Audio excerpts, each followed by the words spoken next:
Gather round, fellow seekers of knowledge and comfort.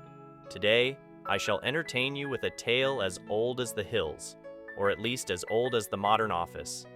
Picture it, a time when desks were wooden, backs ached, and the very idea of ergonomic design was but a dream.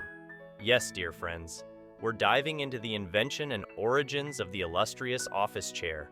Our story begins in the hazy mists of the 19th century, a time of industrial revolution and burgeoning bureaucracy.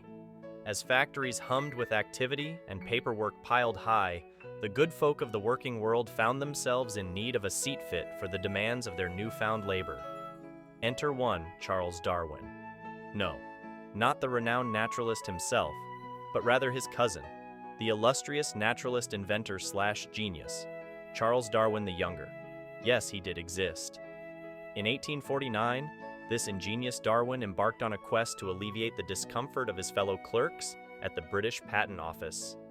Now, picture this: Charles Darwin the Younger, armed with nothing but his wit and a knack for tinkering, sets out to create a chair to rival all chairs. He observed the way his colleagues squirmed uncomfortably on their hard wooden seats, their poor spines suffering under the weight of endless paperwork. It was clear to him that a revolution in office seating was sorely needed. Drawing inspiration from the luxurious seats of horse-drawn carriages, because if you're going to sit, why not sit in style? Darwin set to work. He crafted a contraption with a cushioned seat, a sturdy backrest, and, here's the stroke of genius, a swivel mechanism that allowed one to pivot with the grace of a dancer and the efficiency of a bureaucrat. The result? Behold, the birth of the world's first office chair. As word of Darwin's creation spread, offices far and wide clamored to get their hands on this marvel of comfort and convenience. No longer were workers resigned to wooden benches or, horrors, standing desks.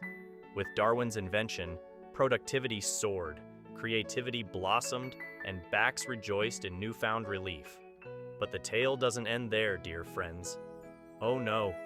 For as the years passed, the office chair evolved, much like Darwin's beloved finches on the Galapagos Islands.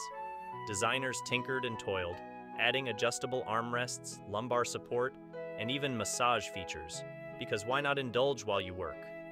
Today, the office chair stands as a symbol of modern comfort and efficiency, a throne fit for kings and queens of industry, a sanctuary for the weary backs of the working world.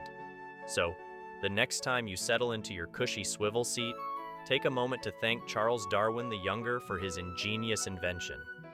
And remember, dear friends, comfort is not just a luxury, it's a revolution.